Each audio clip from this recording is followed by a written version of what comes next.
احمدہ ونصلی علی رسولہ الکریم اما بعد فاعوذ باللہ من الشیطان الرجیم بسم اللہ الرحمن الرحیم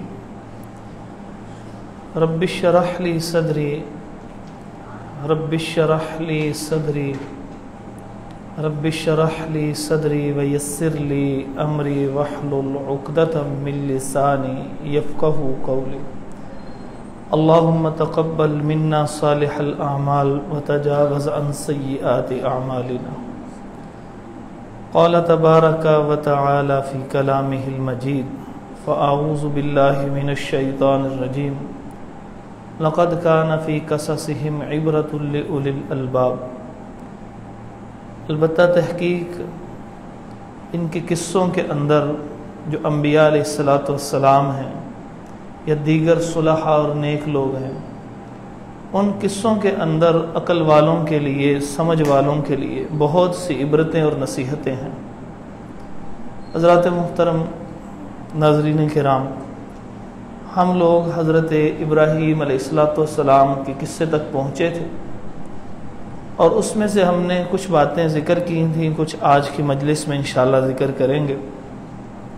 جس وقت حضرت ابراہیم علیہ السلام کی پیدائش ہوئی تو میں نے عرض کیا تھا، اس کا خلاصہ ذکر کر دیتا ہوں تاکہ ایک تسلسل قائم ہو سکے۔ حضرت ابراہیم علیہ السلام ایک ایسے علاقے میں پیدا ہوئے کہ جس علاقے میں سورج اور چاند کی بھی عبادت کی جاتی تھی۔ وہاں پہ جو طاقتور ہوتا، بادشاہ ہوتا، اس بادشاہ کو بھی یہ گمان ہوتا کہ میں خدا ہوں، اور ہر خدا کا تصور کروانے والا جب فوت ہوتا تو اس کی اولاد میں جو بادشاہ بنتا وہ بھی خدا ہونے کا دعویٰ کر دیتا، یعنی ان کے خدا مرتے بھی تھے، نئے پیدا بھی ہوتے تھے۔ یہ ان کا ایک عجیب تصور تھا۔ یہ عراق کا علاقہ کہا جاتا ہے تاریخ میں۔ اس علاقے کے اندر جو بادشاہ آتے تھے ان کو ارنمو کہتے تھے، اور اسی سے تعریب ہوتے ہوئے عربی زبان میں یہ نمرود کہلایا۔ اور عربی اور چونکہ اردو تقریباً ملتی جلتی ہے بہت حد تک، تو اسی لیے عربی میں جو نمرود کہلایا وہ اردو کے اندر بھی آ کے نمرود ہی کہلایا۔ تو یہ اس علاقے میں پیدا ہوئے۔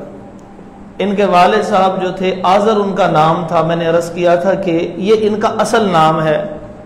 بائبل کے اندر اور دیگر تاریخی کتابوں کے اندر بعض لوگوں نے ان کا نام طارق اور طارح یہ دونوں ذکر کیے، اور یہ کوئی نام حقیقی اس لیے نہیں ہے کیونکہ جب اللہ تعالیٰ قرآن مجید کے اندر اور محمد رسول اللہ صلی اللہ علیہ وسلم کی حدیث صحیح بخاری کی 3350 نمبر، آپ صلی اللہ علیہ وسلم نے بھی ابراہیم علیہ السلام کے والد کا نام آزر ذکر کیا، اور اللہ تبارک و تعالیٰ نے بھی خود ہی آزر ذکر کیا، تو جو اللہ تبارک و تعالیٰ اولاد دینے والا ہے اس کو تو معلوم ہے نا کہ اصل نام کیا تھا۔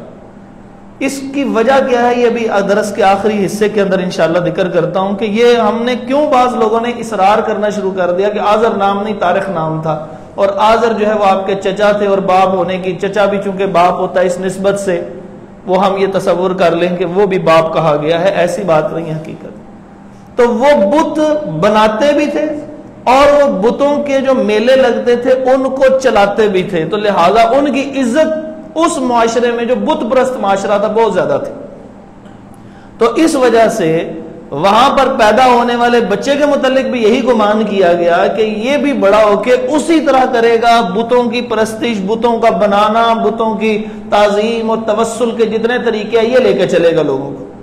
جیسے ہمارے ہاں ایک بڑا عالم دین ہوتا ہے، اس کی آگے اولاد ہوتی ہے، لوگوں کا تصور میں ہوتا ہے یہ بھی ویسے بنے گا، ہمیں مذہبی رہنمائی دے گا، تو ان کا مذہب بت پرستی پہ مبنی تھا، انہوں نے سمجھا اس کا بھی یہی حال ہوگا۔ لیکن اللہ تبارک و تعالیٰ جس کو چاہے ہدایت بنائے، جس کو چاہے نبی بنا دے، وہ بادشاہ ہے، وہ مالک ہے۔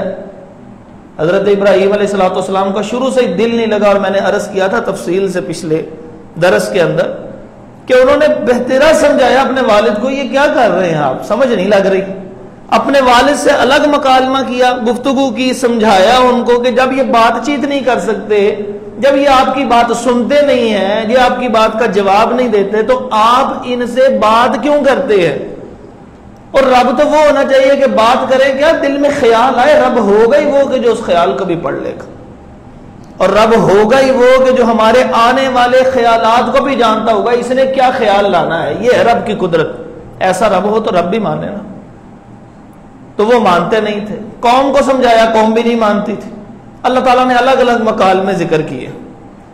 اس کے بعد ایک موقع آیا، ابراہیم علیہ السلام اب جوان ہو رہے ہیں اور انہوں نے ایک میلہ منعقد کیا. وہ میلے کی طرف جانے لگے. انہوں نے کہا چلاؤ ابراہیم علیہ السلام چلیں.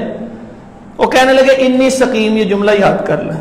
وہ کہنے لگے میں بیمار ہوں، میں نہیں جا سکتا. وہ چلے گئے اور پیچھے چھوڑ کے چلے گئے کہ یہ بت ہے ان کی حفاظت کرنے. بولا کیسا عجیب خدا ہے ان لوگوں کا کہ جس کی حفاظت ایک انسان نے کرنی ہے. پھر بھی سمجھ نہیں آئی. ابراہیم علیہ السلام نے پکڑا کلاڑا، سارے کے سارے بتوں کو پاش پاش کر دیا. یہ بتوں کو پاش پاش کرنا یہ سنت ابراہیمی اس وجہ سے کہا جاتا ہے. اشعار کے اندر بھی علامہ اقبال نے اور دیگر نے بطور تلمیح یہ بات ذکر کی ہے اس واقعے کی طرف کہ ابراہیم علیہ السلام نے وہ بتوں کو توڑا تھا اور وہ پکڑ کے کلاڑا بڑے بت کے قریب رکھ دیا. وہ جب واپس آئے انہوں نے کہا سارے بت ٹوٹے پڑے ہیں، سارے خدا بکھر کے زمین پوش ہوئے ہوئے، ضمیریں ہوئے ہوئے ہیں، کیا بنے گا ان کا؟ وہ کس نے کیا ہے؟ کوئی اور بھی 2-4 بندے رہ گئے تھے. ہاں وہ ابراہیم کہا کرتے تھے، وہ ایک بچہ تھا، قرآن مجید میں ہے کہ انہوں نے آپس میں کہا فتن، وہ ایک نوجوان تھا وہ جو ہمیں روکا کرتا تھا، اس نے کیا. انہیں بلا کے لے کے آؤ، بلا کے لے کے آئے. مکالمہ پھر شروع ہو گیا. پہلے بھی سمجھایا تھا، پھر شروع ہو گیا. ابراہیم علیہ السلام نے پھر ان کو سمجھایا، وہ پھر بات نہیں مان رہے. ابراہیم علیہ السلام کہنے لگے کہ میں نے نہیں، یہ اس بڑے بت نے کیا یہ سب کچھ، اس سے پوچھ لو، اس بڑے نے کیا. وہ آگے سے کہنے لگے بے ساختہ کہنا بڑے تو کر ہی نہیں سکتا، بت نے کیسے توڑنا دوسرے بتوں کو؟ وہ کہنے لگے یہی تو میں سمجھا رہا ہوں، یہ توڑ تو سکتا نہیں، یہ ہل تو سکتا نہیں، سن تو سکتا نہیں، کلاڑی پکڑ تو سکتا نہیں، تمہاری مرادیں کہاں سے پوری کرے گا؟ ان کو پھر سمجھ نہ آئی. وہ اپنے سائیڈ پہ ہوئے اور وہاں پر جا کے ایک الگ پلاننگ کرنے لگے. وہ کہنے لگے کہ اس ابراہیم علیہ السلام کا کوئی حل ہونا چاہیے. اللہ تعالیٰ فرماتے ہیں ان میں 2 رائے ہو گئی. ایک ان میں سے کہنے لگے کہ قتل کرے باقاعدہ طور پہ، جیسے چھرا لے کے کاٹ دیا جاتا ہے گردنوں کو. اور ایک کہنے لگے نہیں ایسے نہیں مارنا، انہوں نے ہمارے بت، ہمارے خدا، ہمارے باپ دادا جن کی پرستش کرتے تھے اس کو تکلیف دی ہے، تو لہٰذا ہم نے کیا کرنا ہے، ان کو آگ میں جلانا. اس بحث و مباحثے میں وہ جو آگ میں جلانے والے تھے وہ غالب آ گئے. اب غالب تو آ گئے لیکن وہ خود رعایا کبھی بھی قانون ہاتھ میں نہیں لیتی. جب سربراہ سخت ہوتے ہیں نا پھر رعایا قانون ہاتھ میں نہیں لیتی. اور جب رعایا کے اوپر جو سربراہ ہوتا ہے وہ بالکل عام سا آدمی ہوتا ہے جس کے اوپر وہ رٹ قائم نہیں ہوتی، پھر رعایا اپنے ہاتھوں میں قوانین کو لے لیتی. اب دیکھ لیں سعودیہ کے اندر چلے جائیں، ایک چھوٹا سا پتلا وضاقتہ کا حیت کا آدمی وہ آواز دیتا ہے دکان بند کر دو، اذان ہو گئی ہے، نماز کے لیے جاؤ. کسی ایک بندے کی بھی جرت نہیں ہوتی وہ بند نہ کرے. وہ نہیں جانا تو اندر ہی شٹر ڈال کے اندر ہی بیٹھا رہے گا لیکن دکان نہیں کھول سکتا. کیوں؟ کیونکہ وہاں پہ حکمران کی رٹ قائم. یہاں پہ بھی انہوں نے اس بات کو طے تو کر لیا کہ جلانا ہے لیکن جا کر نہیں سکتے تھے خود. اب یہاں پہ سورۃ البقرہ میں ایک واقعہ ذکر ہے، اللہ تبارک و تعالیٰ نے واقعہ ذکر کیا. وہ اٹھا کے ابراہیم علیہ السلام کو لے گئے. کہنے لگے نمرود کے پاس، وہ عراق کا جو بادشاہ تھا جس کو ارنمو کہا جاتا تھا، اور نمرود میں نے آپ کو عرض کیا کہ عربی میں ہو گیا، اس کے پاس لے گئے. انہوں نے جا کے کہا دیکھیں جناب اس نے وہ بت توڑ دی ہیں. اب بادشاہ کے میں نے آپ کو پہلے بتایا وہاں پر صرف اور صرف سورج چاند ستاروں کی مظاہر قدرت کی عبادت نہیں ہوتی تھی، بتوں کی الگ عبادت ہوتی تھی، ان کی الگ ہوتی تھی، اور بادشاہ کا ایک اپنی ہی سوچ ہوتی تھی. وہ اپنے آپ کو خود خدا وکھرا کہتا ہوتا تھا. یعنی وہاں پہ 3 خداؤں کا تصور ہو گیا نا. ایک سورج چاند ستارے جو ایسی بڑی بڑی چیزیں ہیں، بادل پہاڑ، ان کو خدا کہہ رہے، اور کچھ انہوں نے بتوں کا تصور رکھ لیا. اور تیسرا کیا تھا، وہاں کے بادشاہوں کا تصور تھا کہ وہ اپنے آپ کو خدا کہتے تھے، کیونکہ ان کے خیال میں خدا ہوتا وہ تھا کہ جس کی بات مانی جائے، اور سب سے زیادہ بادشاہ کی بات مانی جاتی تھی. تو لہٰذا بادشاہ خود بخود ہی اپنے آپ کو خدا تصور کرتا رہتا. ابراہیم علیہ السلام وہاں پہ گئے. اس نے کہا کہ آپ نے کیوں توڑے ہیں جناب یہ بت؟ میں بھی خدا ہوں، یہ بھی خدا ہے، اور بھی خدا ہے، کیوں تم نے یہ خدا ان کے توڑے؟ وہ جو تصور کیے بیٹھے تھے، تم کون ہوتے ہو، آپ کون ہوتے ہیں توڑنے والے؟ وہ کہنے لگے جی بات یہ ہے کہ نہ یہ خدا ہے نہ کوئی اور خدا ہے، اللہ تو صرف وحدہ لا شریک اکیلا ہی ہے. یہ سورہ جہاں پہ آیت الکرسی آتی ہے نا، 3 سپارہ، آپ نے آیت الکرسی پہلے صفحے کے اوپر، اس سے تھوڑا سا 2 آیات آگے چلیں، یہ سارے کا سارا واقعہ اللہ نے خود ذکر کیا. کہا کہ وہ کون خدا ہے؟ نہ تم خدا ہو نہ کوئی اور خدا ہے. ارے خدا کے کون ہوتے ہیں؟ پھر اللہ کون ہوتا ہے؟ تو ابراہیم علیہ السلام کہنے لگے اللہ وہ ہوتا ہے کہ جو مردہ کو زندہ کر دے اور زندہ کو مردہ کر سکتا ہو، یعنی زندگی اور موت کا جو مالک ہوتا ہے نا وہ اللہ ہوتا ہے، تم ہو اللہ۔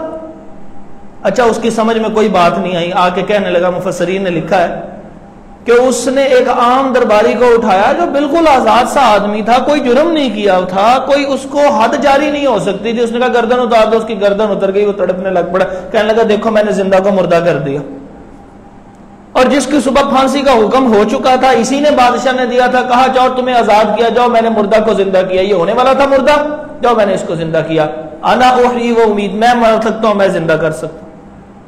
اب ابراہیم علیہ السلام نے کوئی بحث نہیں کی، کیوں؟ کیونکہ اس کی سمجھ ہی چھوٹی تھی، وہ تصور کر ہی نہیں سکتا تھا کہ یہ مارنا اور یہ زندہ کرنا نہیں ہوتا، زندہ کرنا اور مارنا تو وہ ہوتا ہے کہ جو اللہ رب العزت صرف کر سکتے ہیں، عدم سے وجود دینا اور کسی وجود کو ختم کر دینا، یہ ہوتا ہے زندہ کرنا اور مارنا۔ ابراہیم علیہ السلام نے جب اس کی عقل کو چھوٹا سمجھا کہ یہ کہ عقل نہیں آ رہی، اس میں بات سمجھ نہیں آ رہی اس کو، ابراہیم علیہ السلام نے ایک نئی دلیل دی، کہنے لگے کہ میرا اللہ وہ ہے یأتی بالشمس من المشرق فأتی بہا من المغرب، تم خدا ہو نا جی، تو خدا کے اختیارات سے کوئی چیز باہر نہیں ہوتی، خدا کے اختیارات سے کوئی چیز باہر نہیں ہوتی، تو پھر سورج بھی خدا کے اختیار میں ہوا نا، میں اس اللہ کی عبادت کرتا ہوں کہ جس کے اختیار میں سورج بھی ہے، اس لیے میرا اللہ سورج کو نکالتا ہے مشرق سے اور غروب کرتا ہے مغرب میں، جا تم اس کی ساری وہ جو چلنا ہے اس کو الٹ کر کے دکھا، مغرب سے نکال کے دکھا۔ اب دنیا کا ایک نظام چل رہا ہے، ایسے زمین بھی گھوم رہی ہے، یہ آج سائنس نے ڈسکور کر ہی لیا، اور وہ اپنے ایک مدار میں بھی گھوم رہی ہے، یعنی وہ اٹ سیلف بھی روٹیٹ کر رہی ہے اور وہ اپنے آربٹ میں بھی گھوم رہی ہے، اور وہ کس سے؟ سورج کے ارد گرد گھوم رہی ہے، تو ایسے محسوس ہوتا ہے جیسے سورج نکلتا ہے، ہر چیز کل فی فلک یسبحون، اگر یہ الٹا ہو جائے تو سارے کا سارا چلتا نظام تباہ ہو جائے گا، اسی لیے تو قیامت اس وقت آئے گی جب مغرب سے سورج نکلے گا، مطلب کیا یہ نظام یوں چل رہا ہے، سارے کا سارا نظام تباہ ہوگا تو قیامت آئے گی نا، اسی کو تو قیامت کہتے ہیں۔ اب وہ یہ کہہ ہی نہیں سکا کہ میں نے سورج کو مشرق سے نکالا ہے، کیونکہ درباریوں نے اٹھ کے کہنا تھا او جناب تیرے پیدا ہونے سے باپ داداؤں سے پہلے بھی ایسا ہی چلتا آ رہا تھا، تو کون سا خدا ہے؟ اللہ تعالیٰ فرماتے ہیں فَبُوهِتَ الَّذِي كَفَرَ، وہ حیران پریشان ہو گیا، اب اس کا میں کیا جواب دوں؟ اس کے لیے تو اس نے کچھ بحثی عجیب و غریب کر لی تھی، اس کا میں کیا جواب دوں؟ میں نے کہا اچھا لے کے جو ابھی فیصلہ کرتے ہیں، درباریوں سے مشورہ کیا، پہلے تو وہ لوگ پریشان تھے، بادشاہ خود نہیں پریشان تھا کیونکہ اس کو خدا ہونے کا دعویٰ تھا، تو ان کے خدا توڑے تھے، یہ تو خود خدا ہونے کا دعویٰ کرتا تھا، لیکن جس وقت بادشاہ خود پریشان ہو گیا، عوام کے سامنے ذلیل ہو گیا، اس نے کہا لے جاؤ کرتے ہیں فیصلہ، درباریوں کو بلایا، انہوں نے کہا کیا کرنا چاہیے؟ درباریوں نے جو پہلے فیصلہ کیا تھا جس پہ عمل نہیں کر سکے تھے، کیا کہ اس کو جلا دیا جائے، انہوں نے کہا جی جلا دیتے ہیں، مارنے سے بہتر ہے، آگ جلاتے ہیں، لوگ اکٹھے ہوں گے اور لوگوں کے سامنے، یہ زیادہ اذیت ناک ہے۔ بادشاہ کو اپنا بھی غصہ تھا، ان کا غصہ بھی اکٹھا کیا اور ابراہیم علیہ السلام کے لیے آگ کا الاؤ جلایا اور ابراہیم علیہ السلام کو ان کے اندر گرا دیا گیا۔ اب یہ روایات ہے کہ وہ منجنیق میں رکھا اور وہاں سے پھینکا، یہ ایسی روایات ہی ہیں، ثبوت اس کا کوئی نہیں ہے۔ میں نے پہلے عرض کر دیا تھا کہ قرآن اور حدیث سے ثبوت ہو تو اس کو ثبوت کہتے ہیں، لیکن اگر قرآن و حدیث سے ثبوت نہ ہو تو جیسی مرضی چیز ہو اس کو ہم ثابت نہیں کہیں گے۔ اور یاد رکھیے قرآن و حدیث میں جس چیز کا ثبوت آ جائے وہ جتنی مرضی عقل سے عجیب لگے، ہماری عقل جھوٹ بولتی ہے، میرا رب سچ بولتا ہے۔ جس وقت ان کو پھینکا گیا نا آگ میں، تو اس وقت کہا جاتا ہے کہ حضرت جبرائیل علیہ السلام آئے اور آ کے کہنے لگے کوئی مدد چاہیے، تو کہا جاتا ہے جبرائیل علیہ السلام کو انہوں نے واپس بھیج دیا اور کہا حسبی اللہ و نعم الوکیل، کہ میرے لیے اللہ کافی ہے اور وہ بہترین کارساز ہے۔ یہاں تک تو بات ہو گئی، اور وہ جس وقت آگ میں گرائے گئے، نبی مکرم صلی اللہ علیہ وسلم کی حدیث ہے، صحیح بخاری کے اندر موجود ہے کہ دو قسم کے جاندار ایسے تھے کہ جو اس آگ کے اوپر جنہوں نے ریئیکٹ کیا۔ پہلی چھپکلی، فرمایا نبی پاک صلی اللہ علیہ وسلم نے، وہ اس میں پھونک مار رہی تھی۔ اب یہ بات عجیب لگتی ہے، وہ اللہ کی مخلوق ہے، اس کو کیا ضرورت تھی پھونک مار مار کے آگ کو بڑھانا، پھونکنی مار کے آگ کو بڑھانا؟ تصور آتا ہے کہ اس کو کیا ضرورت تھی؟ اس کو کون سی سمجھ تھی؟ جب نبی مکرم صلی اللہ علیہ وسلم نے فرما دیا تو پھر اللہ کی قسم ایسا ہی ہوگا۔ میں نے پہلے عرض کیا کہ جتنے واقعات ہوتے ہیں ان کے اندر ہمارے ایمان کا الگ سے ٹیسٹ ہوتا ہے۔ اب لوگ کہیں یہ عجیب سمجھ نہیں آتا، تو کیا آگ کا نہ جلانا سمجھ میں آتا؟ نہیں آتا۔ جب اللہ نے فرمایا کہ اس آگ نے نہیں جلایا تو ہم نے کیوں مانا؟ کیونکہ خالق کائنات نے کہہ دیا وہ آگ نہیں جلا سکی۔ تو جب امام الانبیاء علیہ السلام فرما رہے ہیں چھپکلی نے پونک ماری تھی تو پھر وہ پونک ماری تھی، اور فرمایا وہاں پر دوسرا ریئیکٹ کیا اس مینڈک نے کہ جو اس آگ کو بجھانے کی کوششیں کر رہا تھا۔ نبی پاک صلی اللہ علیہ وسلم نے چھپکلی کو مارنے کا اور مینڈک کے نہ قتل کرنے کا حکم جاری کیا۔ یہ صحیح بخاری کے اندر روایت موجود۔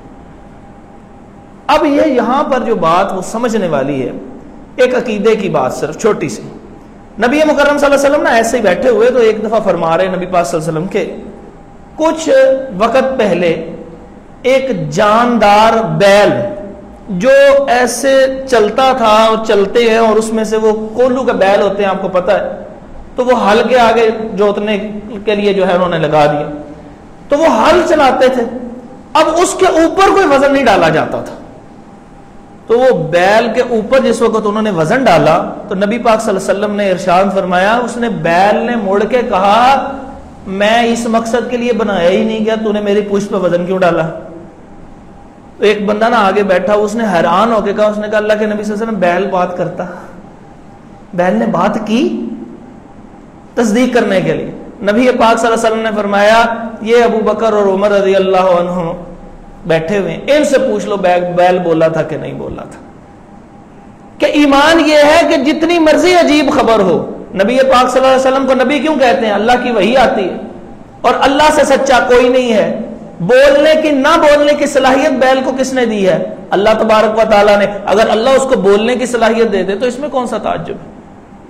اللہ تعالیٰ نے سورہ یاسین میں نہیں ارشاد فرمایا، اکثر لوگ پڑھتے ہیں نا سورہ یاسین، الیوم نختم علی افواہہم وتکلمنا ایدیہم وتشہد ارجلہم بما کانوا یکسبون، کہ قیامت کے دن یہ منہ بند کر دیے جائیں گے، ان انگلیوں کے اندر سے آوازیں آئیں گی، ان پیروں کے اندر سے آوازیں آئیں گی۔ کون فرما رہا ہے؟ یہ اللہ تعالیٰ فرما رہا ہے۔ تعجب والی بات کوئی آئی نہیں، جب اللہ فرما رہے اس کے نبی فرما رہے تو وہ سچ فرما۔